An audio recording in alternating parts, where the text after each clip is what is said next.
untuk bisa kembali berjaya, yaitu adalah dengan amal jama'i, dengan teamwork yang ada. Dan teamwork inilah yang oleh Allah Subhanahu wa taala itu sebenarnya diperintahkan oleh Allah Subhanahu wa taala di dalam surat As-Saff ya, surat ke-61 ayat ke-4 ya. A'udzubillahi minasyaitonirrajim. Bismillahirrahmanirrahim. Innal ladzina yuhibbuna alladzina yuqatiluna fi sabilihi shaffan ka'annahum bunyanun marsus. Innallaha, sesungguhnya Allah, yuhibbul ladzina, mencintai, menyukai orang-orang yuqatiluna itu qital, yaitu berperang, yuqatiluna fi sabilihi gitu ya, di jalan Allah Subhanahu wa taala, shaffan. Nah, shaffan ini satu kata yang unik ya. Katanya cuma satu, tapi kalau diterjemahkan bahasa Indonesia itu jadi barisan yang teratur. Oh, saya nggak ngerti gimana tuh jadi barisan yang teratur dari satu kata. Ka'annahum bunyanun marsus, seperti bangunan yang kokoh. Nah, kata sofan itu sendiri tuh kata yang spesifik ya. Kata soft itu artinya barisan yang teratur rapi. Makanya kalau kita lihat di masjid itu ya, ketika soft gitu tuh nggak ada gitu, soft itu tiba-tiba ada yang lagi tidur, ada yang lagi duduk gitu ya. Ketika pas lagi berdiri semua gitu. Pas lagi ruku semua gitu ya. Pas lagi sujud semua. Nggak ada pas lagi sujud ada yang lagi ngerokok gitu kan, nggak ada. Kita nggak akan menemukan itu gitu. Dan itulah ciri khas dari softnya umat Islam. Permasalahan saat ini kita tidak berada pada soft yang teratur rapi. Sedangkan musuh-musuh Allah Subhanahu wa taala itu berada pada soft yang terlihat rapih gitu. Terlihatnya aja gitu. Karena Allah Subhanahu wa taala mengatakan bahwa tipu daya setan itu amatlah lemah. Tapi bukan karena itu, karena bukan mereka jadi kuat benar, karena kitanya yang tidak rapih gitu. Tidak rapih dalam soft. Makanya menjadi sebuah catatan penting ketika kita itu benar-benar sholat itu juga softnya rapi, tapi selain itu setelah keluar dari sholat itu juga softnya rapi gitu ya. Masalahnya kita giliran udah sholat, giliran keluar dari sholat uyuan gitu, mau pintu itu mau jebol gitu, nggak bisa keluar rapi gitu satu-satu gitu ya. Yang pengen keluar bareng-barengnya itu seperti itu, mungkin perlu kita perhatikan ya, karena memang itulah ya yang Allah mintakan kepada kita tentang soft yang. Nah, pertanyaannya, kalau sudah ada soft yang rapi ini mau ngapain gitu. Nah, ini dijawab juga oleh Allah Subhanahu wa taala dalam surat yang kita baca tadi, surat Ali Imran ayat 104. Apa ya? Ada yang hafal kan? Wa takum minkum ummati yad'una ilal khair wa ta'muruna bil ma'ruf wa tanhauna 'anil munkar innal ladzina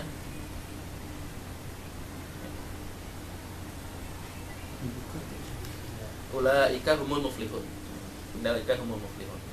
Jadi wa takum minkum yad'una ilal khair. Hendaklah wa takum minkum ummatu yad'una ilal khair. Jadi hendaklah di antara kalian ada sebagian umat ya, sebagian golongan ya, yang menyeru, mengajak kepada kebaikan. Ta'muruna bil ma'ruf, jadi mengajak kepada ma'ruf ya, wa tanhauna 'anil munkar, dan mencegah daripada kemungkaran. Dan mereka adalah orang-orang yang beruntung. Nah, pertanyaan adalah umat ini umat yang mana gitu. Dan Allah tidak mengatakan seluruh umat gitu. Itu ada sebagian umat gitu. Nah, umat ini ada dijawab juga oleh Allah Subhanahu wa taala dalam lanjutan surat itu di surat Ali Imran ayat 110 yang berbunyi, a'udzubillahi minasyaitonir rajim, kuntum khairu ummatin ukhrijat linnas ta'muruna bil ma'ruf wa tanhauna 'anil munkar wa tu'minuna billah. Kuntum khairu ummatin ukhrijat linnas. Jadi Allah mengatakan bahwa kalian gitu, kalian adalah umat yang sebagian itu. Kuntum khairu ummatin ukhrijat linnas adalah umat yang terbaik gitu. Umat yang terbaik ukhrijat linnas, yang dikeluarkan dari manusia. Jadi dari antara manusia itu Allah itu mengeluarkan ukhrijat ya, menarik gitu ya, menarik orang-orang yang ukhrijat linnas gitu ya, yang memang dikatakan sebagai umat yang terbaik. Dan insya Allah Allah mengatakan bahwa umat yang terbaik adalah umat Islam. Umatin urijat nas ta'muruna bil ma'ruf wa tanhauna 'anil munkar. Jadi mengajak kepada yang ma'ruf dan mencegah kepada kemungkaran, wa tu'minuna billah, dan beriman kepada Allah Subhanahu wa taala. Jadi persyaratan dari orang-orang yang khairu ummatin urijat linnas itu adalah dia ta'muruna bil ma'ruf wa tanhauna 'anil munkar wa tu'minuna billah. Jadi kalau kita beriman saja gitu ya, itu belum cukup menjadi khairu ummatin urijat linnas. Karena kita diperlukan Allah Subhanahu wa taala untuk khairu ummatin urijat linnas itu ada ta'muruna bil ma'ruf wa tanhauna 'anil munkar. Ta'muruna bil ma'ruf ini mungkin lebih mudah daripada wa tanhauna 'anil munkar. Karena apa? Kalau ta'muruna bil ma'ruf itu suggestion. Coba sembahyang yuk, sholat. Iya. Masanya sholat, masanya puasa, sedekah, ma'ruf, ya kan? Ta'muruna bil ma'ruf. Orang nanti mau masalah mau sholat, mau sedekah, mau puasa, enggak, itu kepada masing-masing ya. Tapi kalau sudah ta'muruna wa tanhauna 'anil munkar, itu yang lebih sulit. Karena untuk mencegah kemungkaran itu perlu apa? Perlu kekuatan, perlu power, ya kan? Kalau sama-sama teman nggak jauh gitu, udah nggak deket banget gitu, untuk mencegah kemungkaran ini agak sulit. Apalagi udah tahu buruk-buruknya juga kan. Menyolong, kalau nggak pernah nyolong aja. Untuk kemarin cabut tetangga habis gitu kok. Kalau gitu ya. Tapi kalau seseorang itu punya power yang luar biasa, ya kan? Seperti apa kita bilang, mungkin seperti Sacho atau apa ya, presiden perusahaan gitu. Ya kan?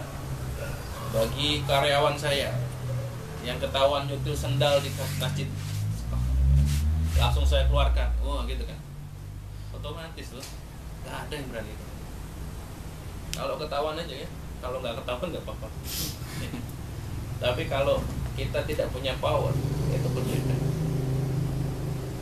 Kalau punya jabatan, kita jabatan di sini, jabatan di Indonesia, punya jabatan tertentu, terus ingin mengubah kepada kebaikan, mencegah kepada kemungkaran, nah itu akan lebih efektif apabila kita punya power. Nah untuk punya power ini kita tidak bisa sendirian.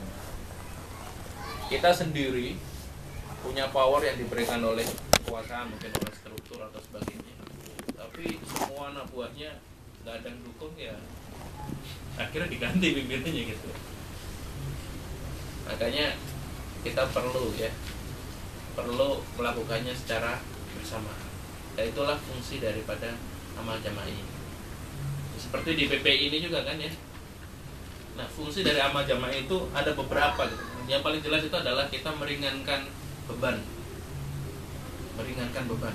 Kalau saya sendiri meringankan beban senang banget. Kalau bisa sampai 60 kilo. Ya, itu. Jadi kalau sekarang kita punya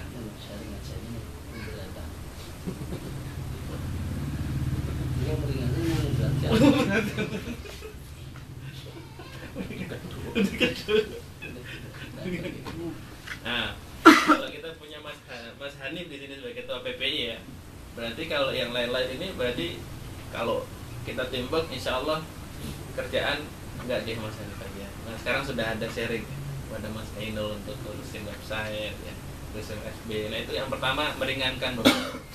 Yang kedua adalah membagi pahala gitu. Karena kita yakin ya sebagai umat Islam itu setiap kita lakukan itu adalah demi kebaikan. Dan umat Islam itu punya sistem multi level marketing yang tidak terkira ya. Kalau kita coba ya, kalau multi level marketing, tangan pertama kalau punya kaki lagi 2, wah dapatnya berapa persen dari kakinya.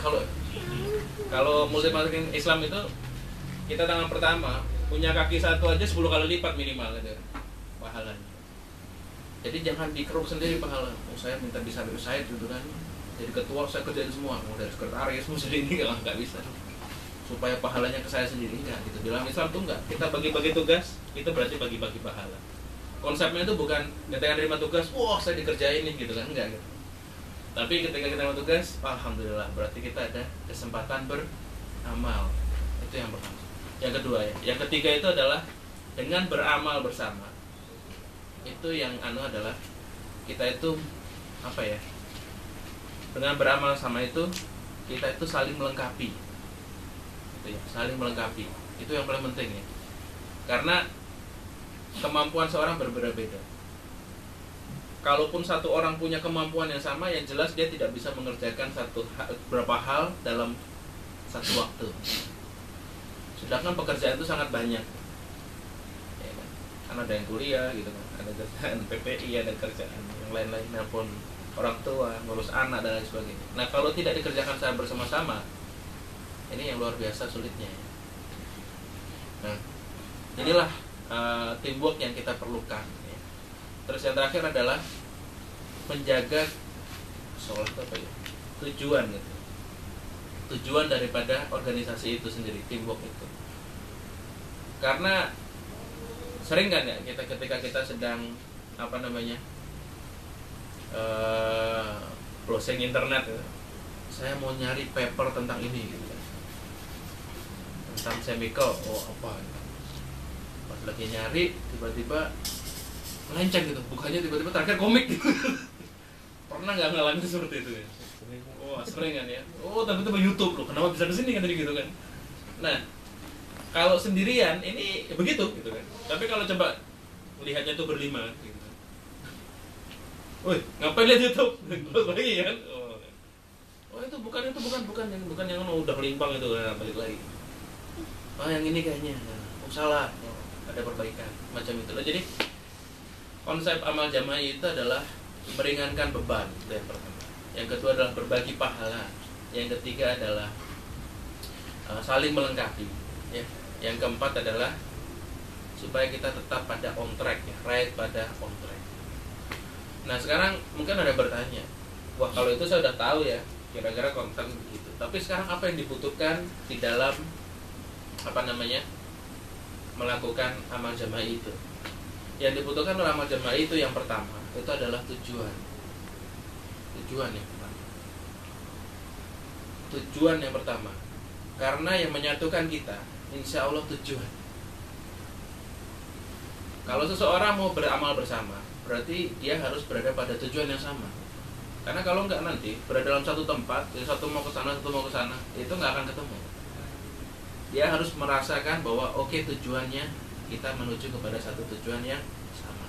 Mari kita berjalan. Itu yang pertama. Yang kedua syaratnya adalah ada mekanisme pengambilan keputusan yang tepat. Nah, yang diajarkan oleh Islam, yang diajarkan oleh Rasulullah SAW itu adalah keputusan itu melalui musyawarah, atau mungkin kalau yang pernah dengar gitu melalui syuro. Sebenarnya sama itu artinya. Melalui musyawarah, di mana keputusan itu diambil bukan berdasarkan satu atau dua orang, tapi berdasarkan kepada orang yang banyak gitu ya, yang memiliki keahlian untuk mengambil keputusan. Itu yang pertama. Yang kedua, yang ketiga adalah adanya pemimpin. Jadi wajib ya di dalam sebuah kerja amal jamaah, kerja teamwork harus ada pemimpin. Kalau dalam hadis itu dikatakan bahwa kalau dalam melakukan perjalanan gitu ya, apabila ada 3 orang, maka ambillah 1 orang sebagai pemimpin. Itu pasti. Apalagi kalau yang dia 20, 30, tapi berapa sekarang? 40 orang ya di sini. 40 orang. Nah itu nggak mungkin lah nggak ada pemimpin. Makanya kan kemarin PPI untuk mengambil ada pemilihan ketua PPI itu karena memang merasakan gitu bahwa diperlukan seorang pemimpin. Tapi pemimpin aja gitu, habis itu yang lainnya nggak ada. Enggak, makanya ada syarat yang terakhir. Setelah ada pemimpin harus ada anggota. Nah cuma syaratnya anggotanya adalah anggota yang taat. Kalau yang balelo yaitu penceroboh. Jadi anggota yang taat. Nah taat di sini itu bukan berarti anggota tersebut itu tidak kreatif. Tapi taat itu ketika sesuatu sudah diputuskan melalui mekanisme yang tepat tadi, mekanisme musyawarah, maka mereka meresponnya dengan kerja-kerja yang benar. Apa yang diperintahkan oleh pemimpin, yang dikondisikan oleh pemimpin, selama masih dalam mekanisme koordinasi yang telah disepakati di dalam pengambilan keputusan musyawarah tadi, maka dikerjakan. Nah, kalau mau berbagi ide, mau segala macam, ya dilakukan sebelum atau pada saat musyawarah itu. Jadi ada 4 hal yang diperlukan sebuah teamwork yang bagus. Itu adalah, pertama adalah adanya tujuan yang sama. Kalau umat Islam insya Allah tujuannya sama. Yang kedua adalah mekanisme pengambilan keputusan yang tepat, yang sesuai dengan manhaj Islam, ya, yaitu musyawarah. Yang ketiga adalah pemimpin, ya. Yang keempat adalah anggota yang taat. Insya Allah saya tidak bicara tentang pemimpin karena ini sudah dibicarakan banyak, gitu ya. Apalagi setiap bulan kita ada pilkada, ya kan? Oh ya, itu udah bilang ya. Nah itu rasanya di Indonesia udah jadi topik sehari-hari gitu, bahkan dipolitisasi. Nah, insya Allah kira-kira materinya itu saja. Nah, satu lagi mungkin saya setelkan saja video